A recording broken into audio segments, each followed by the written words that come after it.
Morning, Johnny. I'm alright, how are you? Uh,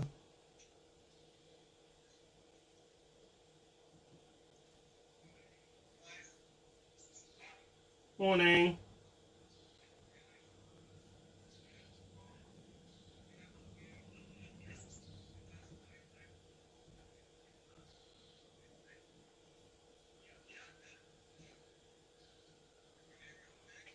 Yep.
Yep, absolutely fine.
that's pretty much it. I think you've got it covered.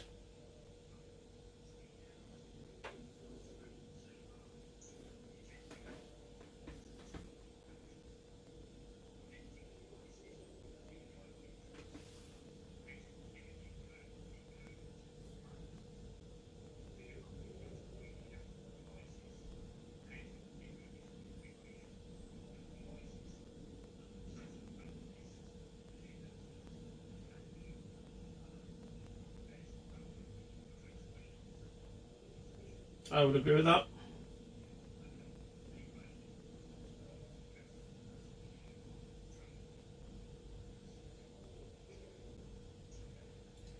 Okay. Right. Good morning, everybody. My name is Sean. I am going to try something this morning that we haven't actually really done before. Does everybody have access to YouTube?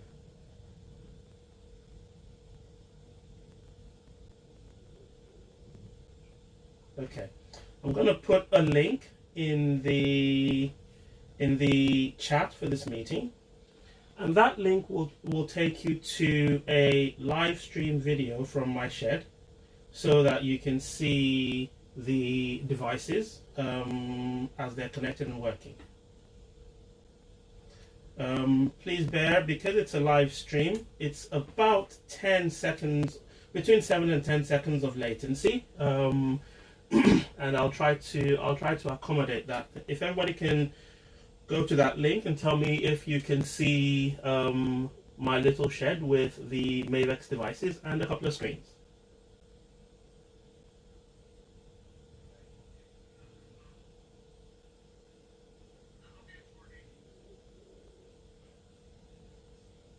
Excellent. Right, so I'm not sure how many of you have actually seen the 5150 encoder and the decoder. So I figured I'll try and see if I can find a way to show you the devices before we run through PowerStream Plus. So if you bear with me, the little box at the top, as I said, 10 seconds of delay.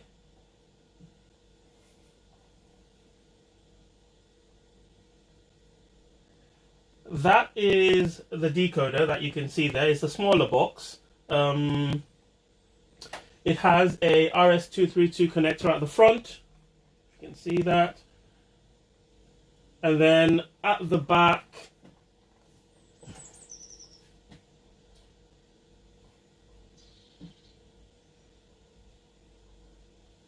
you have the power connector, you have two network inputs, you have one HDMI out, and you have one audio out.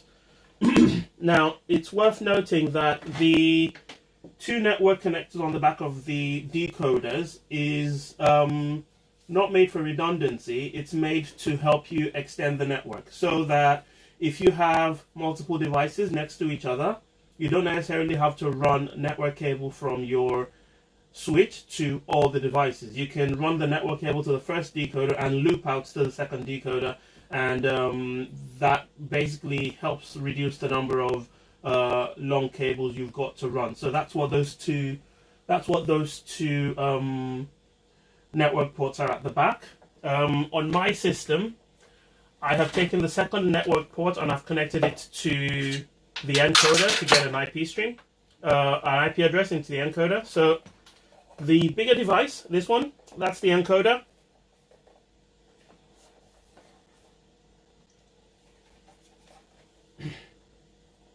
And again, if we look at the back, we have power input, you have one network cable, VGA output, an HDMI output, RS-232, HDMI input, and audio connectors. On the encoder, you have the option of using either HDMI as an output or VGA as an output, and this can be selected in the PowerStream Plus, which we will see in a minute. So those are the devices, and when we eventually configure the decoder and it starts to decode, you will see the decoded content on the bottom left black screen that you can see on the YouTube stream at the moment. So that will come alive once we start doing our decoding. So I am going to share my screen so that you can see what's there. Let's see if this works the way I want it to work.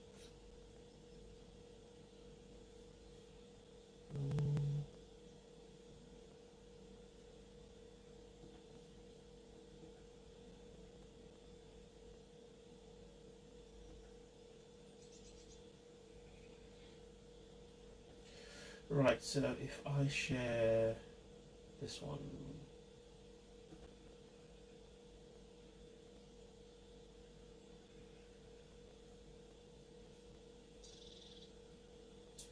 Can everybody see my screen? With PowerStream Plus? Okay. Now, just as a quick... Yes? Yes, you can.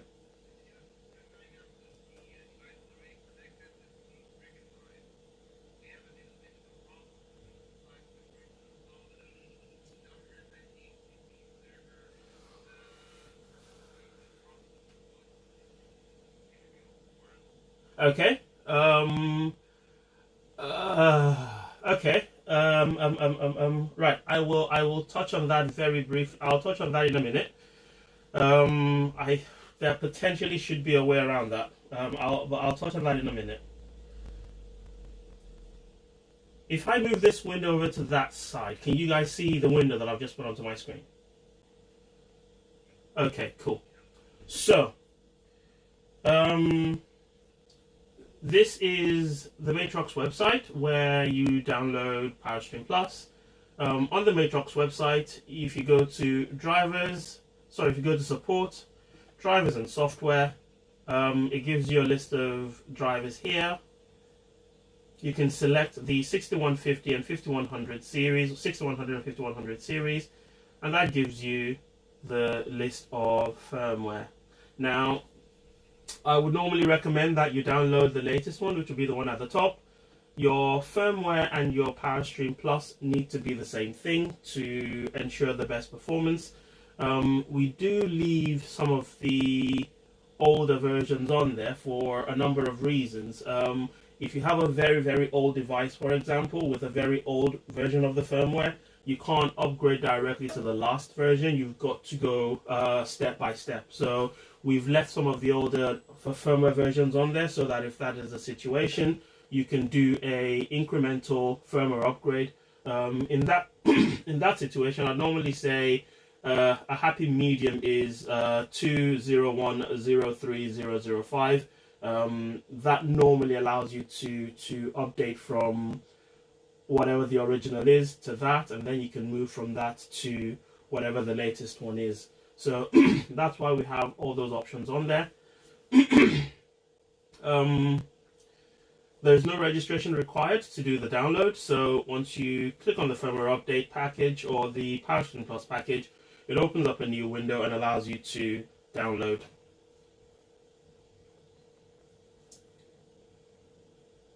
So that's the firmware package. I have download now, and that should download the package for you. Once you've downloaded the package, you basically, for PowerStream Plus, double click on the package.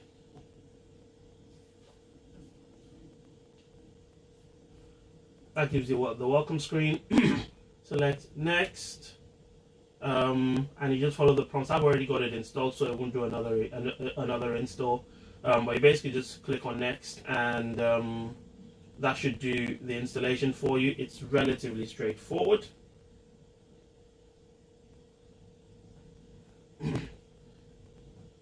When you finish installing the PowerStream Plus, It loads up, and the first thing it does is it brings up a checkbox that asks you whether you are an admin user.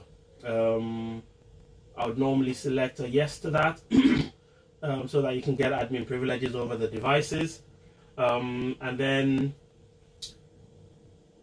over on that side, it gives you the option to log into the device or change passwords. Now, the PowerStream Plus, excuse me, the PowerStream Plus is used to manage both the 5100 series and the 6100 series, which are two completely separate series, and you'll see that you've got a different option with each one. So with the 6100 series, you've got the option to log in. With the 5100 series, you just have the option to change passwords. So before I go into changing those passwords, let me just see if this has finished downloading. It's got 5 seconds left. In order to update the device, if there is a need to update, either because the unit you've got is not running the latest firmware, or there has been a firmware release and you need to update the device, you basically extract this.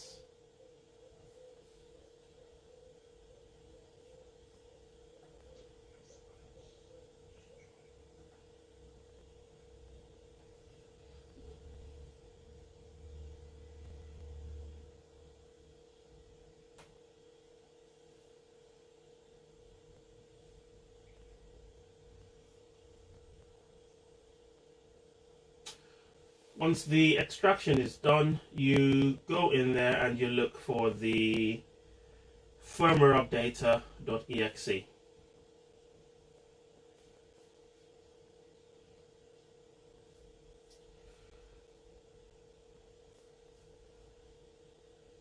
The firmware updater gives you that little box and allows you to manually or automatically search for devices. Now, in a situation where you don't have a DHCP server, because the devices are pre-configured to get a DHCP, and it is possible that on your installation you don't have a DHCP server, so there needs to be an alternative way to find the devices. If the devices cannot get a DHCP server, they would normally default to a 169.254 IP address. Unfortunately, the only way to them, the IP will start with 169.254.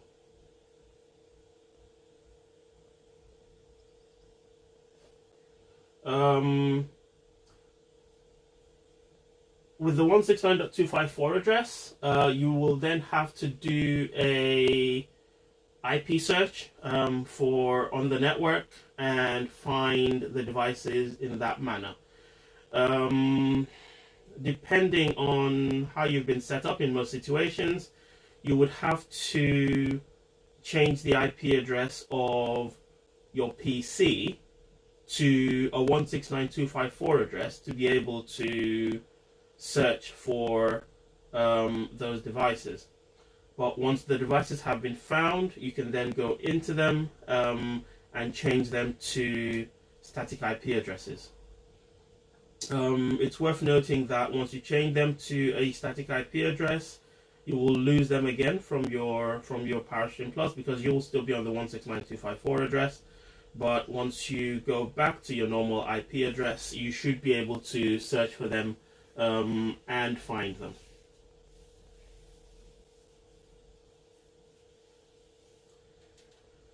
So if I go back into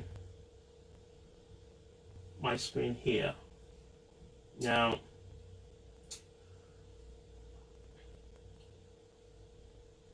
normally if you do a manual device discovery, under the manual device discovery, you have the option to either scan a list of IP addresses and host names.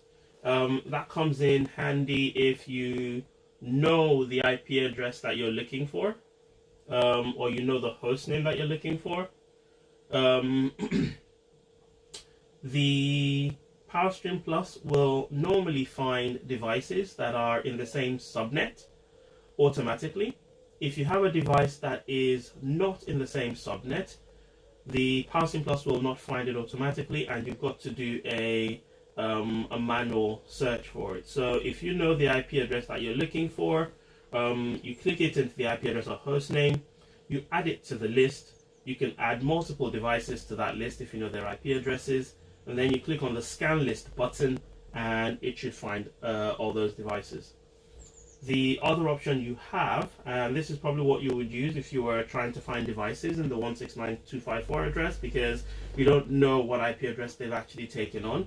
You give it a range of IP address. So for this device, it would be something like 169.254.1 .1 to 169.254 dot 254.254. Now that's a very wide IP address range, because by default you don't know what IP address it's going to take. In most situations, it will be 169.254.1 dot something that changes, but it is possible for it to take anything in the 254 to 254 range. So I would normally do that, change your subnet mask to 255.255.0.0, so that it searches through the whole range, and click on search range, and that should find your devices. If you wanted to do it a little bit quicker and hedge your bets, you can leave this as 255 and leave that as 1. As I said, in most situations, the IP address would be somewhere in this range, 169.254.1.1 to .1254. So you can do that first. It's a much shorter range of IP addresses to search. So you can do that first and see if you find all your devices. If that doesn't find all your devices, then you would have to go to the 254.254 range and change your subnet mask to 255.255.0.0, and that should always find the devices. Once you've found the devices, they show up on here in this way.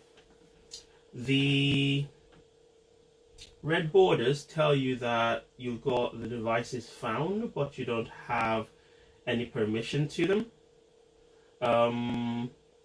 So in this case, what I would normally recommend is that you click on the device at the top. It'll ask you, this device doesn't have a password. Would you want to update it with the currently saved one? Now, currently in my unit, I don't have a password because I don't have anybody logged in. So if I select yes, the device will connect, but it still will not have a password. It will just allow me to work with it without having a password. So what I would normally do is select the device and say change password. Include maybe X5150 series with no password. My password is Matrox.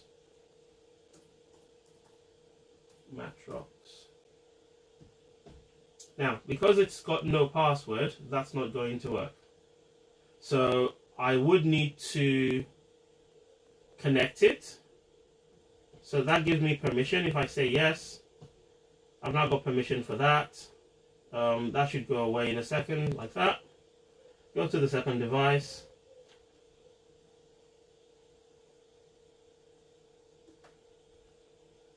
Click on that. And that should give me permission in there as well. Right. So now I can go into the devices and I can change their passwords. So I can tell it to include all the devices without passwords.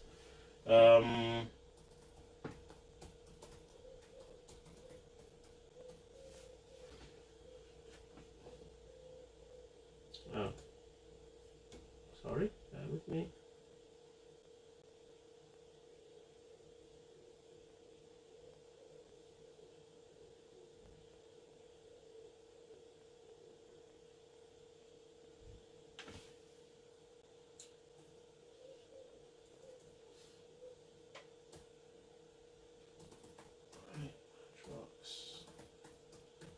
Matrox. Phone password is not right. Huh.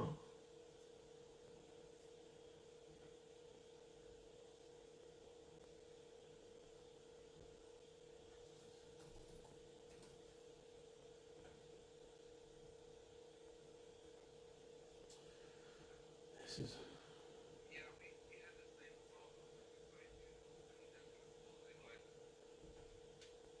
Oh, that's interesting. Okay.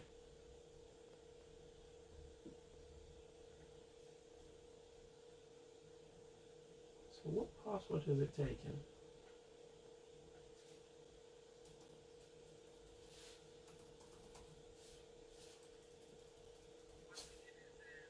You'd need to do a reset on it, yes. And then you just, yeah, so basically what's happened is it's taken on the default password because all you've done is click yes. The problem with that is you don't know the default password, so if it comes to changing it, it becomes a bit of an issue. It means you can't really change it. I'm gonna have to look into that.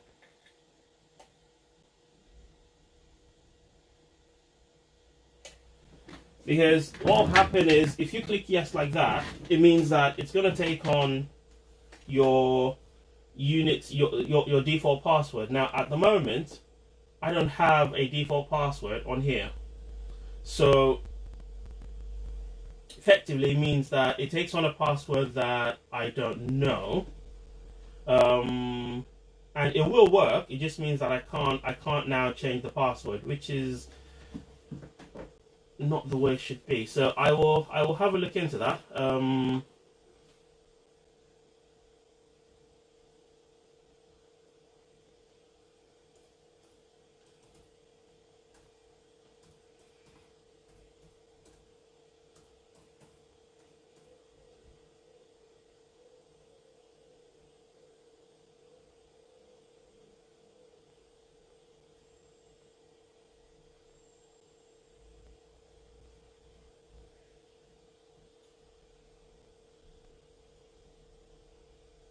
So if I did that,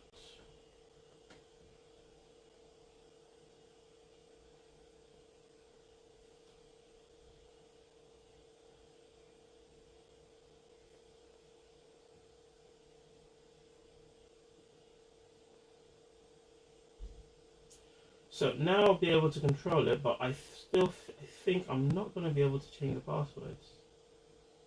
Let me see.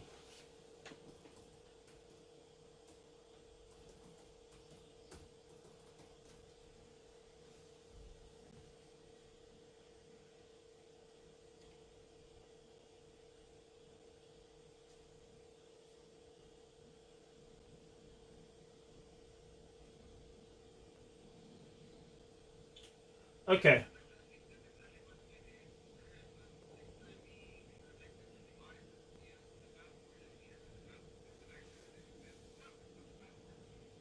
Okay.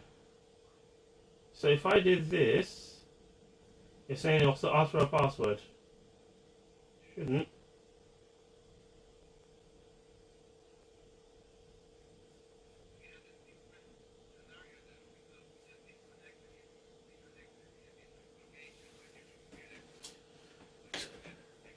To a different network. Right, and it said the password was wrong. Right, give me a second, let me just check this. I've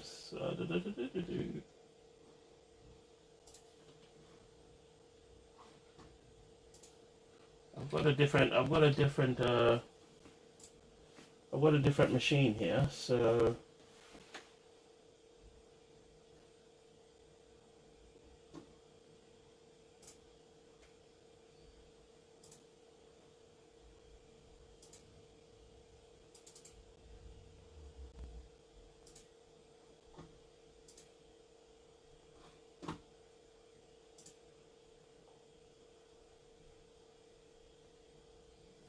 no, that seems to work. Just give me a second, let me try something else.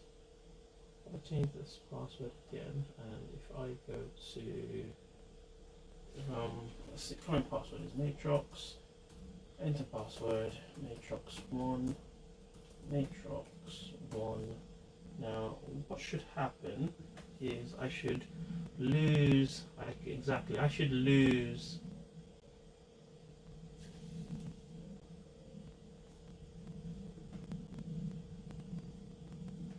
so I lost and they've come back. You change that to 95 and that's fine. So that's taken the passwords.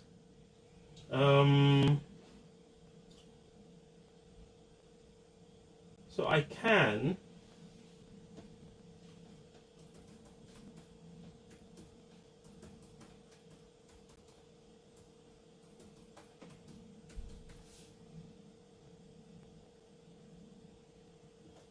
try this.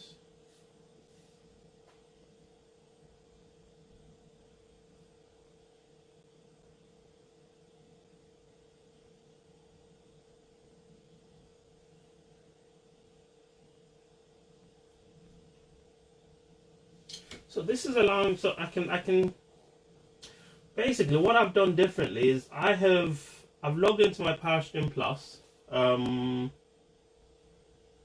and when I logged in here, the password that I selected seems to have been applied to the 25150 units. So even though I logged in with an admin and password, the password was applied to the 5150 units, and now I can change the passwords on both units using the change password window. I think what happened the original time was when I selected yes, I hadn't logged into my PowerStream Plus, so technically the units did not have a password to be applied. What then happened is if I tried to change the password will not let me change it. I can't leave current password as blank.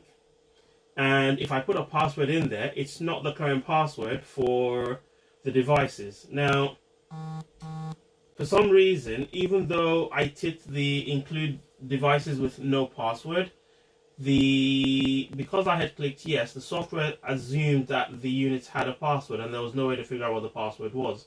So going forward,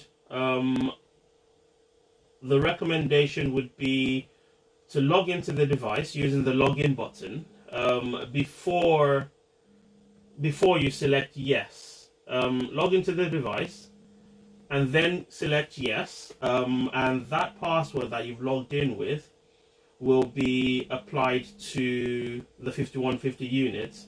And then if you want to change the passwords for any reason, you should be able to do that using the 5150 change password box.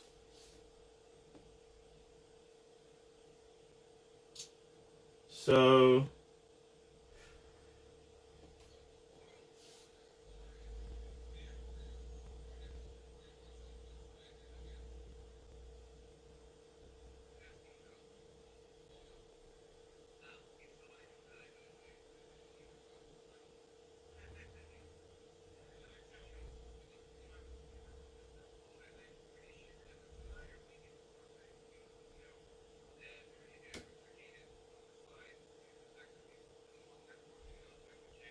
Right.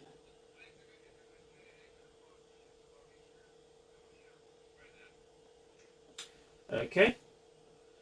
So if you look in your PowerStream Plus device here, this unit here is my encoder. Sorry, this is my decoder. You have the arrow going out of the box, which means that you've got it giving you outputs, and that shows that it's the decoder. This is my encoder because you have the source coming into it. This third box we're not touching today, but this is my 6100 series encoder, and we differentiate that because it's got multiple inputs coming into it. The 5100 series, it's a single input, single output card. Allows you to stream to your network using RTSP. RTSP is the only supported protocol on the 5100 series. You can either stream to the network to be decoded, or you can stream to a NAS device to be recorded. So if we start with the encoder, before we do that, this little tab at the bottom gives you some information on the device. So it gives you the firmware version, network is connected, there's no monitor attached, gives you your current input resolution. This is what it's getting from the input source, and it gives you the stream address. You can hit this button to copy the stream address if you wanted to paste it into VLC or your decoding software. You can basically just tick that and it copies the IP address. So if we go into the device itself, you've got 5 tabs in there. I'll start at the bottom, I work my way up, because I think it's probably easiest to do, because we're going to spend most time on the processing tab. So, date and time, very straightforward. You can connect it to an NTP server, you can get it to set itself to the date and time from your system, or you can give it a specific date and time to use. And you can also select the time zone that you're working with. If you are using RS-232, you can enable it here. You select your decoder and your parameters. You set it up here, and that allows you to send RS-232 commands to the decoders. Network. Once you've managed to find your devices, whether you're using DHCP or you're using the 169.254 IP address, you then need to come into here, change it from dynamic to static, and input your IP address. The device will reboot once you change the IP address, and if you're not on the same network, you will lose them until you connect to the correct network. You've got the option of changing it from a gigabit full duplex to 100 meg full or half duplex. Honestly, I'm not sure I can remember the last time I saw anything that was set up to use 100 megabits per second.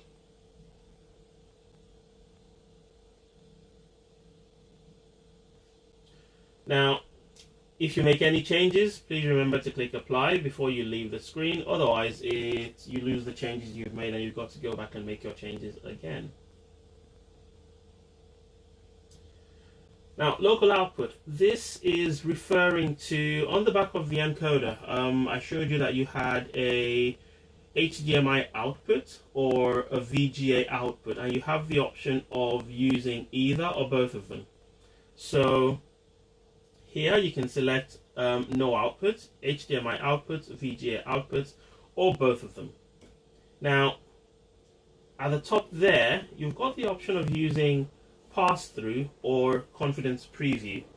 The difference between them is with the pass-through, basically your input signal goes into the encoder and connects directly to the output and gives you a screenshot of what your input is. So technically, if you want to see what you're getting into the device, you use pass through, and that gives you a pass through. Now, the confidence preview, similar, but your input source goes into the device. It gets processed. It gets converted to a stream, and before it is sent down the network, it puts the output on the video output. So the difference is that one of them is showing you your input, the other one is showing you what you're about to stream down the network after the processing has been done within the encoder. It's worth noting that if you have it set to pass through, the device normally expects to have a monitor connected to the HDMI output. And if there's no monitor connected to the HDMI output and you have the pass-through selected, sometimes you run into issues. So normally we would leave it as confidence preview if you were not planning on using a monitor on the HDMI or VGA output. We just leave that as confidence preview. Under normal circumstances, your output will be what you're getting as the input or what you're encoding. You can force it to give you a particular display mode, so anything from full HD all the way down to 640, 480. You can change the scaling, the type of scaling that the unit is doing, so you can center in display, you can stretch, or you can fit in display. And then you've got your brightness, contrast, hue, and saturation, and you've got your audio channels. Remember that this audio channel is on the output, so it is on the encoder. It will play out of the HDMI or the analog channel on the encoder. Now, this is your main processing tab, and it's probably where you'll spend the majority of your configuration. Now, enable processing, that turns the encoder on and allows it to actually do anything. So that needs to be set to on. You can tell it to stop capture if no HDMI output for X number of seconds. If you don't do that, the unit continues trying to capture even though there's no HDMI input. So if you have that flag selected, after your set amount of time, it will stop trying to pick up an HDMI signal, and it just reduces the amount of work that the unit is doing. You don't necessarily have to select it. In fact, in some cases, we have people who would rather have a blank screen streaming, so they uncheck that box and the unit is constantly streaming. If there's no signal, it will stream a blank screen. When the signal comes back, it will pick up the signal. So it is possible to use it in that manner. Your video input, this tells you what you're getting from your source. You can then decide if you want to use all the frames, 1 out of every 2 frames, all the way to 1 out of every 30 frames. So if you're getting a 60 hertz signal, 60 frames a second, if you use 1 out of every 2 frames, you're automatically changing that to a 30 hertz encoded signal. So you have the option here to change the frame rate at which it is encoding. You can disable your audio, get audio from HDMI or get audio from the analog. Now,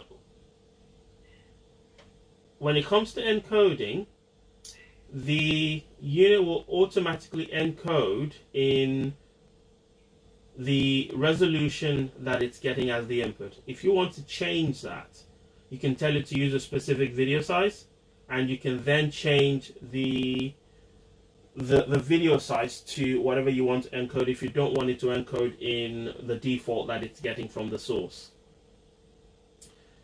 Your target bitrate is effectively what bitrate you want to stream at. You can take that all the way down to 1 megabit per second, and the maximum is 25 megabits per second. You've got a strategy where you can either favor speed or favor image quality. If you favor speed, it will use an algorithm that means that picture quality potentially can be degraded to ensure that the speed of encoding is very high, to ensure that there is a little bit less latency, but the quality might be affected. If you use favor quality, it will try and make sure that the quality is best, even though there might be a little bit more latency. So that is an option for you to select. You can set your GOP structure, or your group of pictures. By default, it is left at 90. And you can tell it how many frames you want to insert, or when you want to insert P frames. Sorry, you can tell it where you want to insert your P frame, so you can tell it to do that every frame, every 2 frames, and you've got the ability to modify that. The P frames generally, when you're building a H.264 stream, you've got in this regard, we're only going to say iframes and P frames. Your iframes are your reference images, and your P frames are your predictive images. If you add more P frames, it potentially reduces your bandwidth because you're telling it to use a lot more predictive encoding. So basically, it will predict where there are going to be changes in the frame, in the image, and it will update those only. So because it's not constantly giving a reference image, it potentially will use less bandwidth, but the quality might not be as high. So normally we leave it in this setting, but depending on what you want to do, you can edit the insertion of P frames. Sorry. You've also got the option of using constant bitrate or a variable bitrate. Normally we leave it at variable, and this will adjust depending on the complexity of the scene that it's encoding. So if you've got a scene that has not a lot of movement, the bitrate will be dropped. If you've got one that has a lot of bitrate, the bitrate will increase to accommodate the complexity of the screen. If you've got constant bitrate, you are basically telling the unit to keep the bitrate at a particular bitrate, regardless of whether the scene is complicated or not. And what this does is the unit has to then effectively fills bits in automatically just to maintain the bitrate.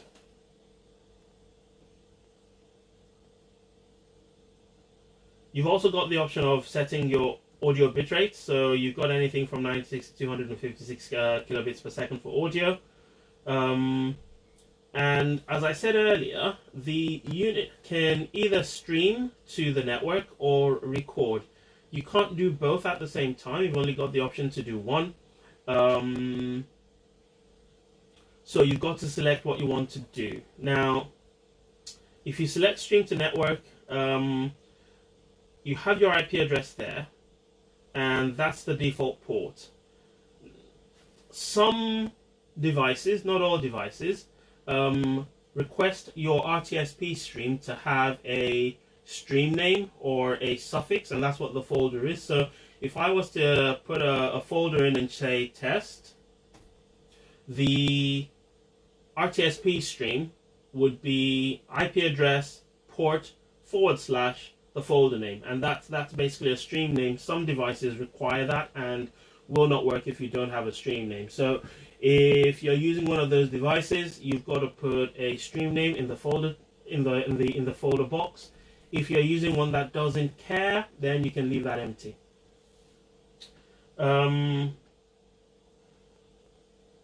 Multicast, you can set your multicast group address here, and your time to live. Now, RTSP multicast is a little bit different than I was going to say standard multicast, but it's not, than what most people are used to with multicast. So generally, with a typical multicast group, what you tend to have is your network manages the multicast group, and your devices that want to connect to that stream to decode it talk to that multicast group address. So they go to the network and they say, there is, I want to join this particular group. With RTSP, it is slightly different because it is not a push architecture. Normally, multicast is a push architecture. The group address gets pushed out, and so that address gets published, and everybody can request it. With RTSP, it's a pull. So your decoders need to be able to tell the encoder that they want a multicast address. So when you set up your decoder to decode an IP address for a multicast stream with RTSP, the decoder will still request the unicast address, but it should have the ability to have a flag that tells the encoder that what I am requesting from you is a multicast stream, and then the device will send a multicast address. I will give you an example once we're done going through the decoder, because with VLC you can set VLC up to have this flag and tell it to request a multicast stream. So even though it will connect to the unicast address, it will request a multicast stream. So I'll show you that when we're done with the decoding side of things. Your other option is to record to a network storage, and generally you set your network storage share location. You can enter your credentials if you need credentials to get into that particular area. You can set a file name prefix, and this basically allows you to it gives you a prefix for your recorded stream. So if it's test stream, you'll have the name test stream before the date and time, because if that's not there, basically all you'll have is a date and time. So it allows you to name your stream so that you can easily find it. Your file duration is how long it records each file for before it closes it down and moves to the next file. So what you can do is, if you have a 1 hour recording, for example, if your file duration is 10 minutes, after 10 minutes, it will close that file and it will start a new file. So it will still record the full hour, but you will have 6 different recordings because each one will be 10 minutes long. If it is 2 minutes, you'll have a lot more than 6. If you set it to an hour, you will have one file that will be very big because it will have the file for an hour. Yes, go ahead.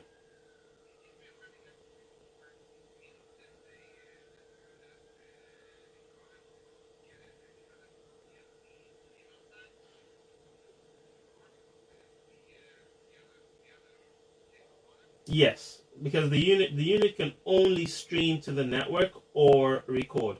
So if you choose recording, the only thing that's going to get the stream is your network location, like a NAS drive or a shared drive on your laptop, wherever you've set it up to record, will get a recorded file, but that stream is not going to be on the network, and no decoder is going to be able to decode it.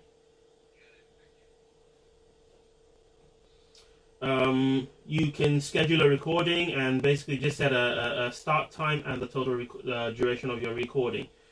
And that's your setup for the encoder.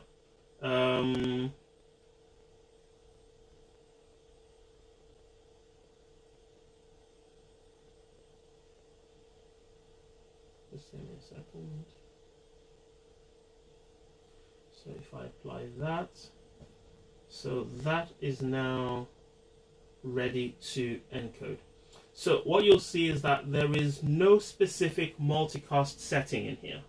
The encoder is ready to stream unicast or multicast, and it will stream unicast or multicast depending on what it gets as a request from the decoder.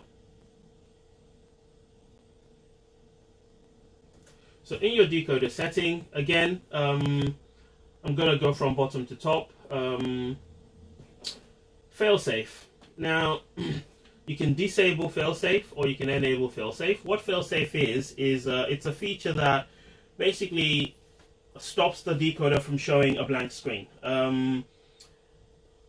You can upload a file. So a file on the on your local PC with PowerStream Plus, and you upload that to the decoder. The decoder has a little hard drive inside it, and you tell it to activate failsafe after X number of seconds if it loses a stream. So what the decoder does, if it's supposed to be decoding, is it's polling for the stream from the encoder. If it loses that stream for any reason and it cannot find the encoding stream, after a predefined amount of time, it will start playing whatever video you've uploaded to the failsafe. In the background, it will continue polling the encoder, and when the encoder comes back online or when it sees the stream, it will stop failsafe and it will go back to playing the encoded stream that it's decoding. It just basically means that you don't get a situation where it doesn't see a stream and you have a blank screen showing. It just means that there's always something that's showing on your monitors. As I said, you have the ability to disable it if you don't want to use it. Again, date and time is pretty much exactly the same as we did in the encoder. You've got the same options in terms of setting up your date and time. Same thing with your RS-232. Again, same thing with your network, static or dynamic IP addresses. Now on this one, the setting is exactly the same, except that you don't have any VGA options because there's no VGA on the decoder. You've got the HDMI output. You can tell it to force a display, and if you do that, it will scale. Otherwise, if you're not forcing a display, it will display in whatever the resolution the encoder is encoding. You then also have your brightness, contrast, hue, and saturation, and your audio channels. Now, under decoding, same thing. You've got to enable decoding here before you can do any decoding. Under your source, you've got the option to put in manual. If you're decoding from something that is not a MAVEX encoder, you probably have to set it up as manual and put in the IP address here so that it will decode the stream. For MAVEX devices, it should automatically find all the devices on here, and you should be able to select whatever device you want to connect to, and it should automatically populate the IP address. Now you can see that the IP address here does not have a stream name because we didn't put one in the encoder. So this will decode with or without a stream name. So that's not it's not really important for this particular stream address. You can crop the video. So even if you have a full HD screen but you want to show only a section of it, you can crop the video to show only that particular section. Your routing scheme, in the decoder, this is where you select whether you want to use unicast or multicast. And depending on what you select here, the the decoder will tell the encoder that it needs a unicast stream or a multicast stream. Network latency. Normally, this is used when you have, well, network latency and maximum decoding lateness is used, and extra delay, all three of them generally, is used when you have multiple decoders and you're trying to manage it so that they're all showing content at exactly the same time. Now, generally what you have is, if I have, depending on the length of my network, it will take a bit longer for particular streams to get to devices depending on the length of the network, where the network they are. So you can use these options to increase the latency on some devices so that the outputs are effectively simultaneous. There's no sync functionality in the device, so this is probably as close as you can get to creating a synchronized display for multiple decoders. So if I apply this, I should get a video on that blank screen on the on YouTube. What will also happen is this green color will change. You have a deep green when you're ready, but as soon as you connect, that changes to a lighter color.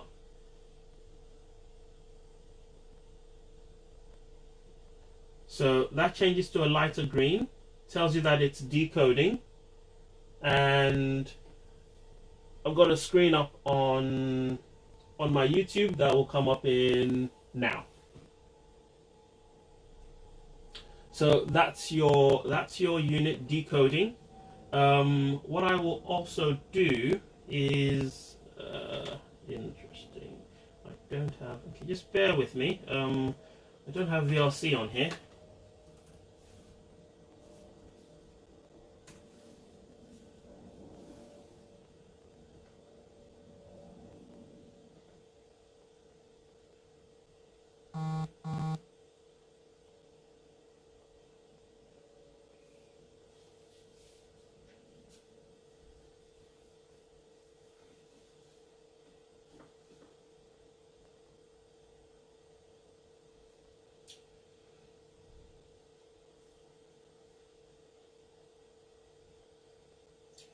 Right, so still VLC.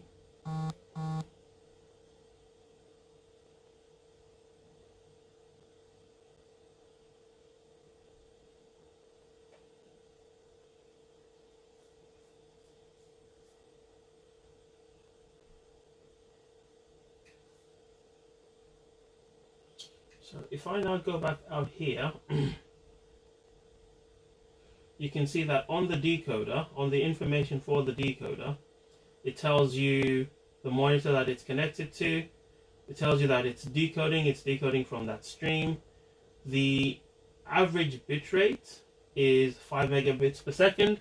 That is a fairly static image. There's not really anything going on with it. So that's going to be quite low. If I was to add video to that, so let's do this.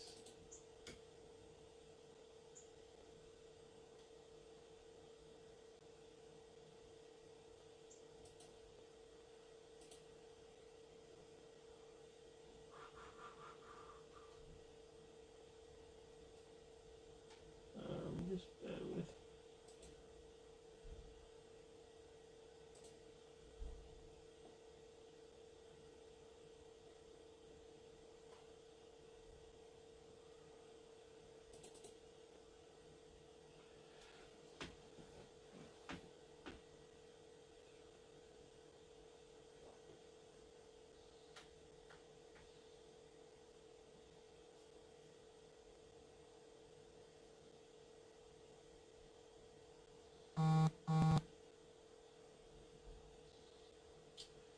Right.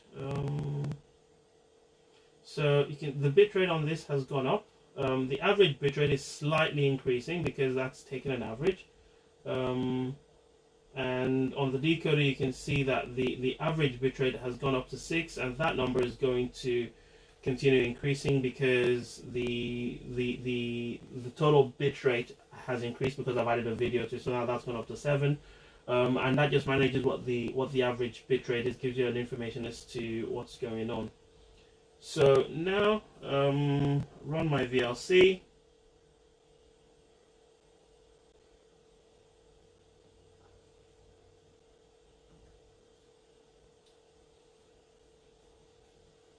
So what I'm going to do is I'm going to stop the decoding.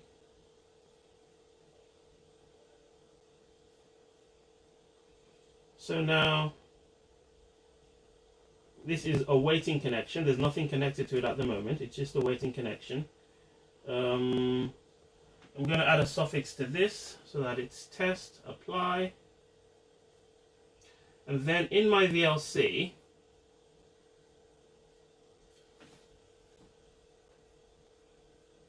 I'm going to take this test stream, copy, multimedia, network stream, paste on VLC,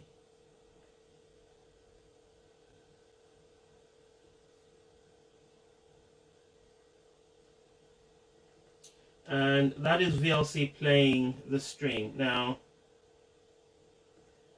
that is a unicast stream that VLC is currently playing. So if I was to stop that, I'll show you where VLC has its multicast flag. If I go into Tools, Preferences,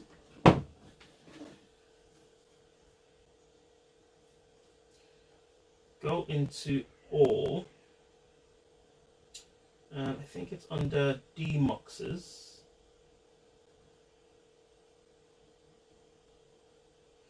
Under demuxes you have RTP, RTSP. Now if you tell it to force multicast RTP over RTSP, when you do the same thing and you now connect, VLC will be requesting a multicast stream from the device.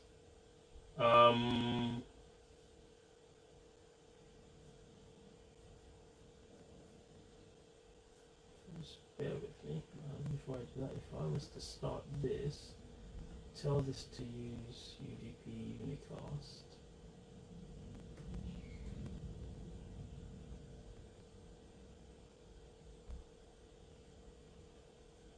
Oh, I've changed the IP address. Oh, that's changed, alright.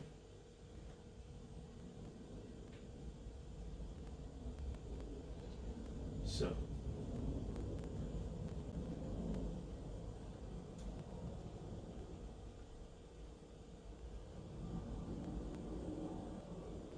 now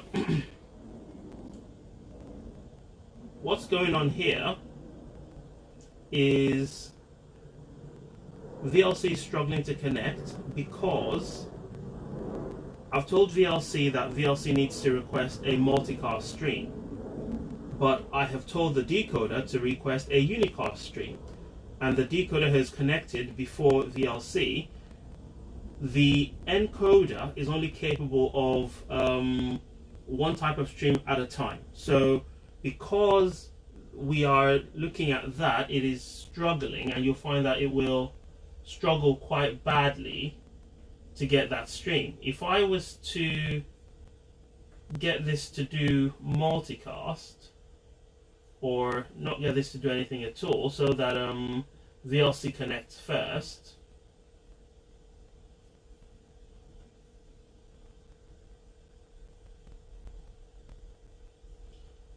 I would expect the connection to be a bit better. So let me go back here. This is currently encoding, so this is connected.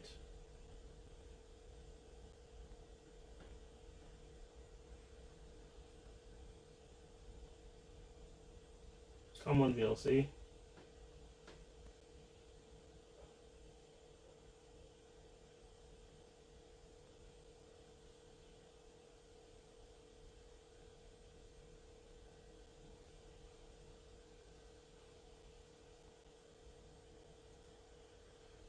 Um,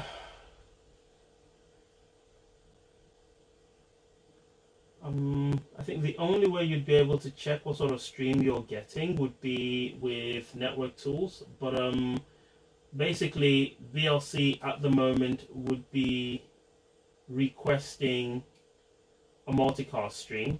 I'm not on a multicast network, so that could have that's probably having an effect to what's going on.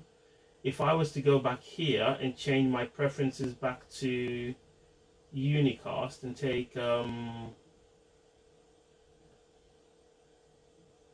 the force multicast out of it, so that we go back to a unicast stream.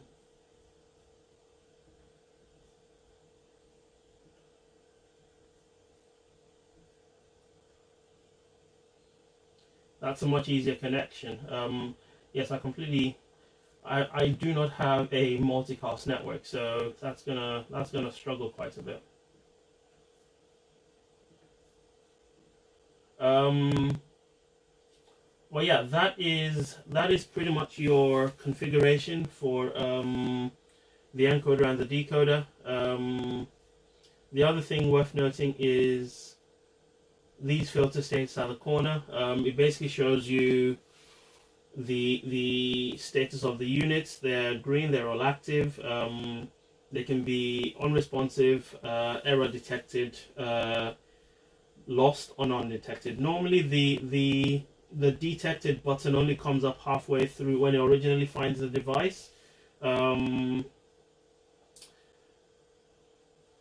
A non-responsive or an error detected means that there is something not quite right. The device is not responding to the pulse from PowerStream Plus, or it is responding, but there is something wrong with it, and that will need to be investigated. Lost is normally, if I power down the unit now, it will go to a lost status because it knows that the unit is there, and it can't find it. Undetected is if your system, if it sits down and you can't find it for a while, it goes back to undetected, and then once it's found it, it comes back to it goes back to detected, and then effectively eventually comes back to active. And I think that's about it. Does anybody have any questions for me that they want me to answer? Go for it.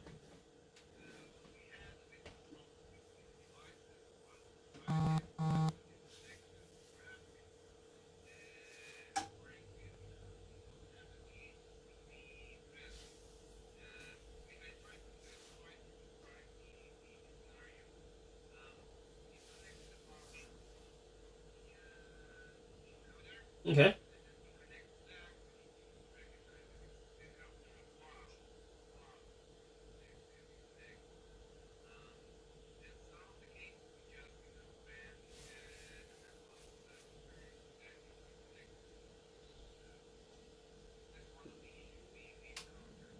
Right. Where you basically you pull the power out of the encoder, plug it back in, and it's not automatically detected, and you got to do a manual search for it.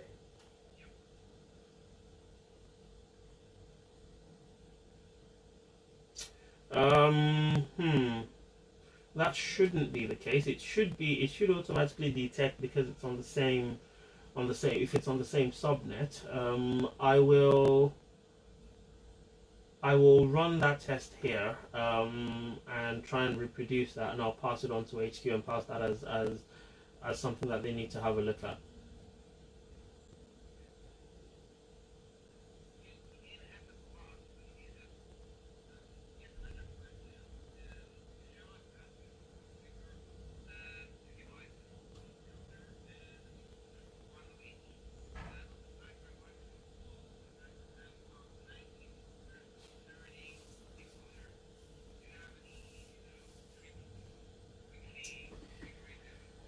That's a hard one. You've you've got an option of selecting units and going into multi-device settings. So if you press shift, then you can select multiple units, and you can go into multi-device settings. Now you should be able to do this if you select all encoders, because I only have one encoder here. But if you select all encoders, multi-device settings should allow you to go into an encoder setup, and it will effectively give you the same configuration across all the devices. Is that what you're looking at doing?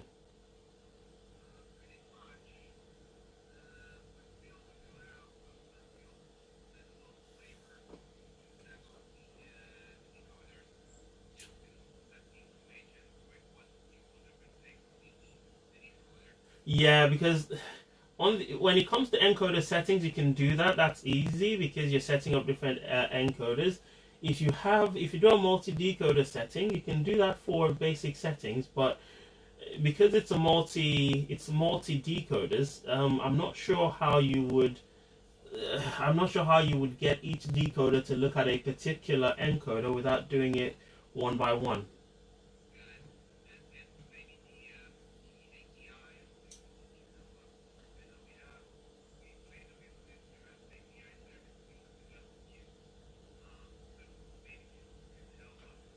It is very possible. Unfortunately, I am not very familiar with the APIs. I am more than happy to ask my API guy in Montreal and see what calls might be relevant or what you might be able to do there. But unfortunately, I'm not familiar with the API.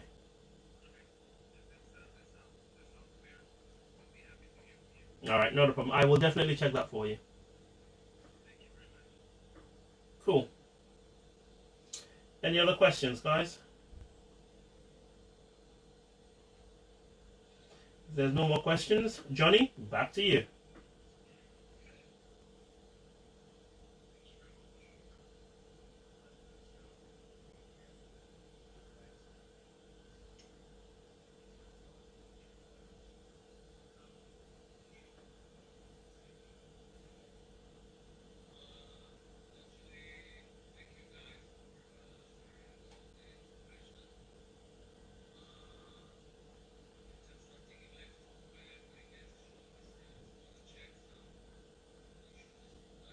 Yeah, yeah,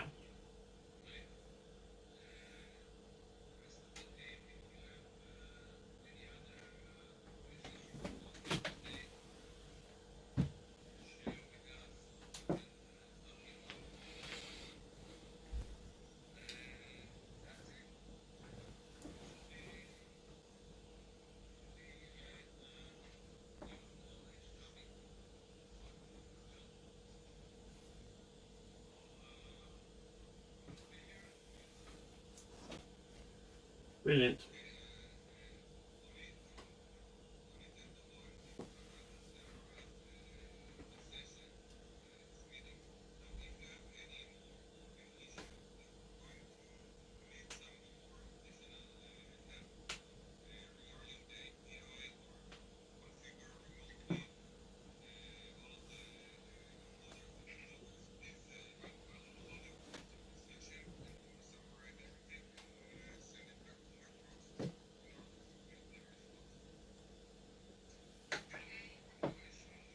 All right, guys, thank you very much.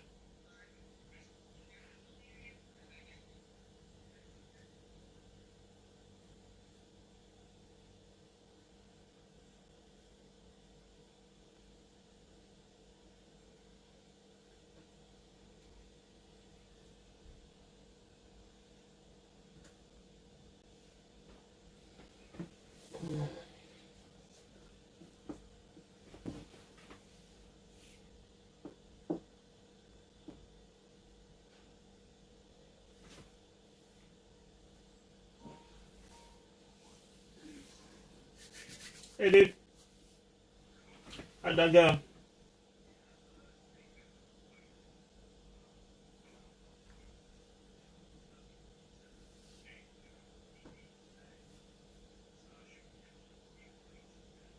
Cool.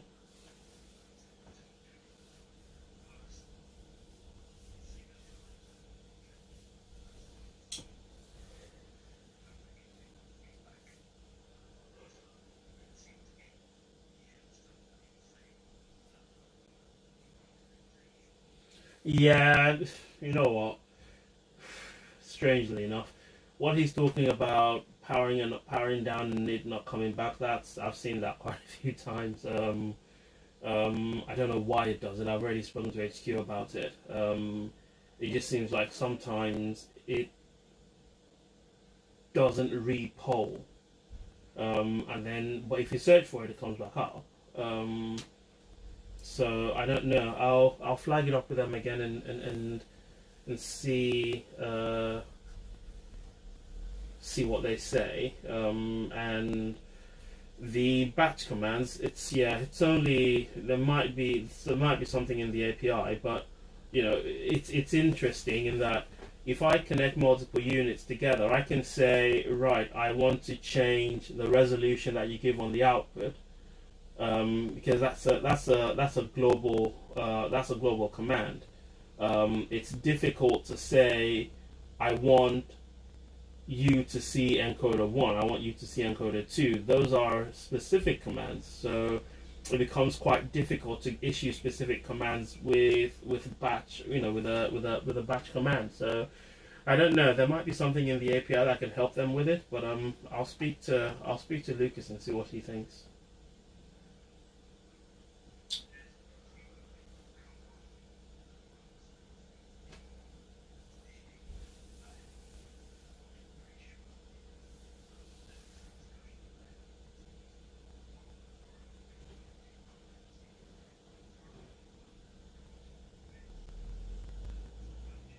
Okay.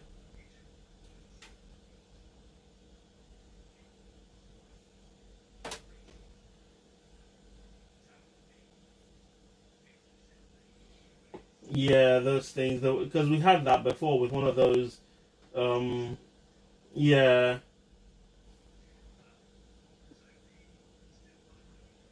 so does that mean we're gonna lose it?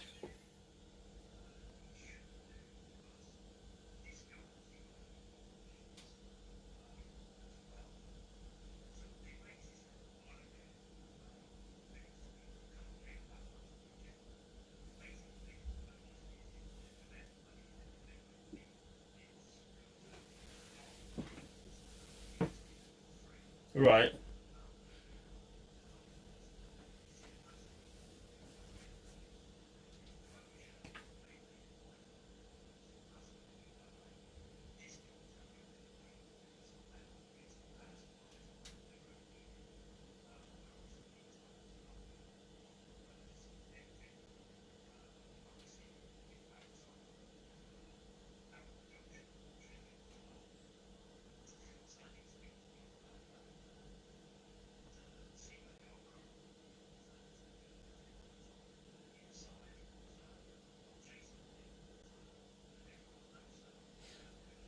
Cool.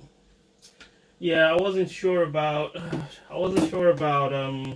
this live streaming thing. It's I was trying to I had everything set up using one of Emily's cameras, and then I got in this morning and the battery died. Oh crap! So I had to use my phone to do a live web stream, um, and so it's not because I was originally going to take it through. I was going to take it through the 6150 encoder with the camera, and the latency on that was probably about 2 seconds, 3 seconds maybe. But when that died, I did it through my phone, and I've had to download this stream to YouTube app this morning, and yeah, that adds quite a bit of latency to it. It was about 7 to 10 seconds. So yeah, so I've got the YouTube page streaming here so that I can see when it updates, so that I can see what people are seeing, and I'm not just talking through and it's not updating. But yeah, it's I'll try and see if I can find a way to perfect that, because I think it would be good if I could get that sort of a streaming setup working properly. Yeah.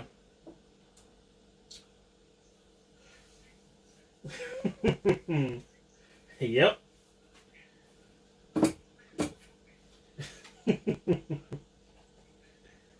Yep. Yep. Definitely.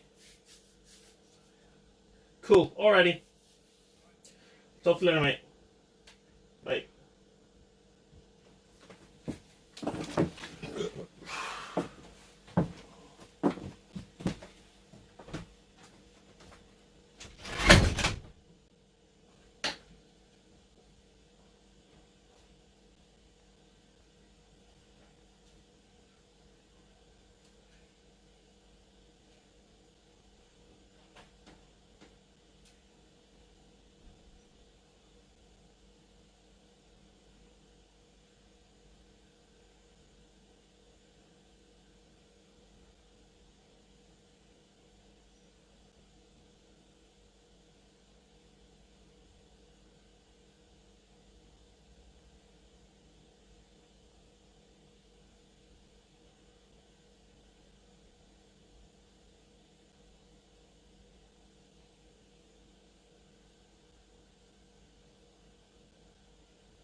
Jay? Jaden, what are you doing?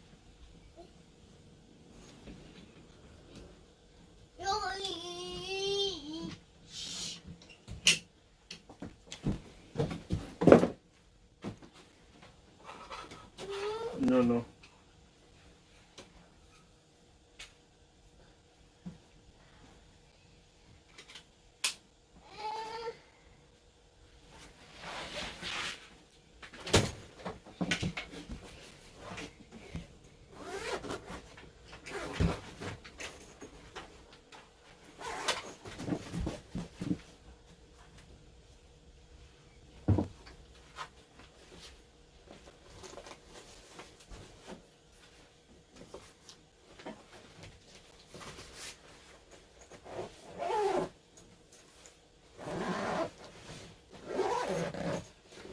Mama.